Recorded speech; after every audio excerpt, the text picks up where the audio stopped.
Dun, dun, dun, dun, dun, dun.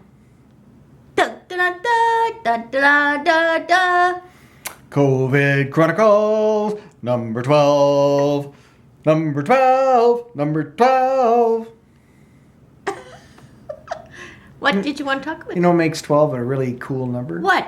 Divisible by 1, divisible by 2, divisible by 3, divisible by 4, divisible by 6. Divisible by 12. That's right. I have two favorite numbers. Can you believe? 4 Can you believe and 8. what the feck is going on in the U.S. of A? No, I can't.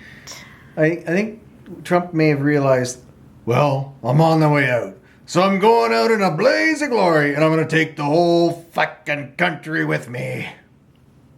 I was reading up on the FLQ situation when Pierre Trudeau was Prime Minister, and you reminded me that the reporter who got in his face and said, "What are you going to do about it?" You can't do that. Or, something like that. Or what did he say? I think Trudeau asked the reporter, what would you do? And the reporter said, well, can't do that or something.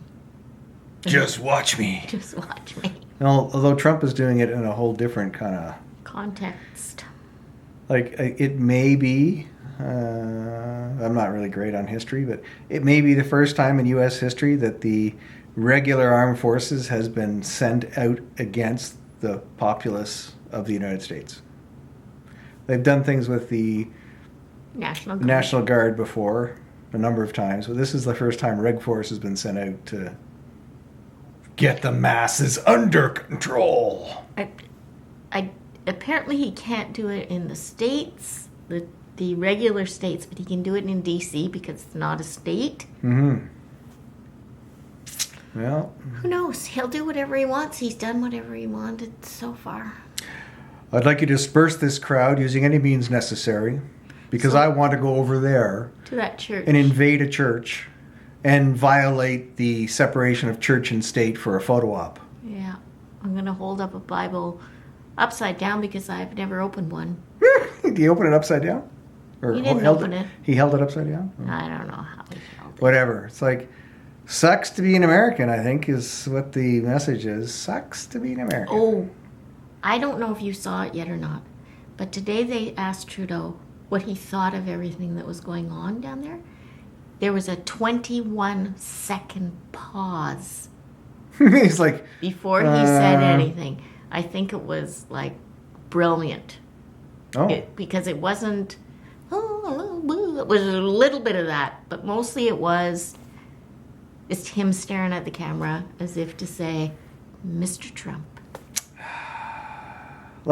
I'm not a well-studied historian, but the more I hear of the weirdness going on, the more it reminds me of bits and pieces of history where, in my memory anyway, the U.S. would be among the first to jump in and go, we need to invade that country and set things right.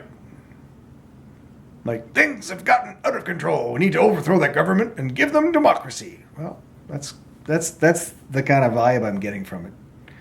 The U.S. is now doing weird shit. We have to overthrow our own country? Well, no, it's the U.S. is doing weird shit that normally they are looking at another country doing weird shit. Oh, right. And yes. when they're looking at another country doing weird shit, somebody in the U.S. is saying, we need to invade that country and straighten things out. Well, seems like the U.S. of A is the country with the weird shit going on. And the G7 meeting that Trump wanted to have, it was going to be postponed, or it was going to be Zoomed. Oh, yeah? And then Trump said, no, I want to have it face-to-face. The rest of the leaders said, not a good idea. And then the riots started, and it's off. Ah.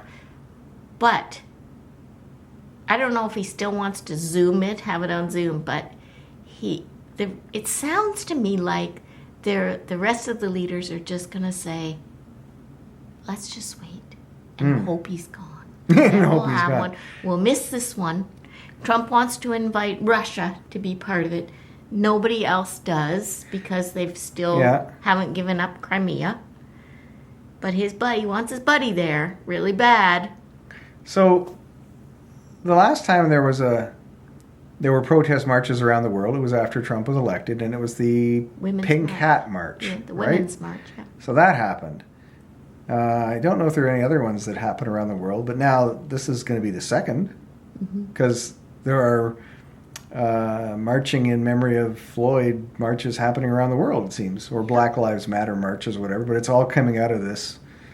My perception is, it's all coming out of the death of that man and the George Floyd and the completely inappropriate response or lack of appropriate response immediately following.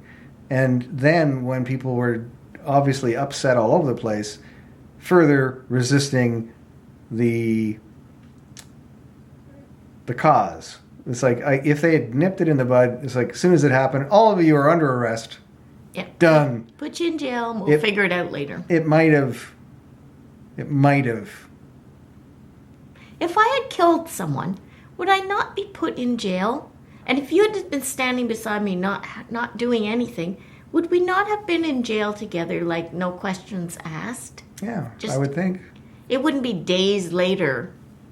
Like it's the old thing is like, make all the cops on the scene black, make the guy on the ground white. What would have happened?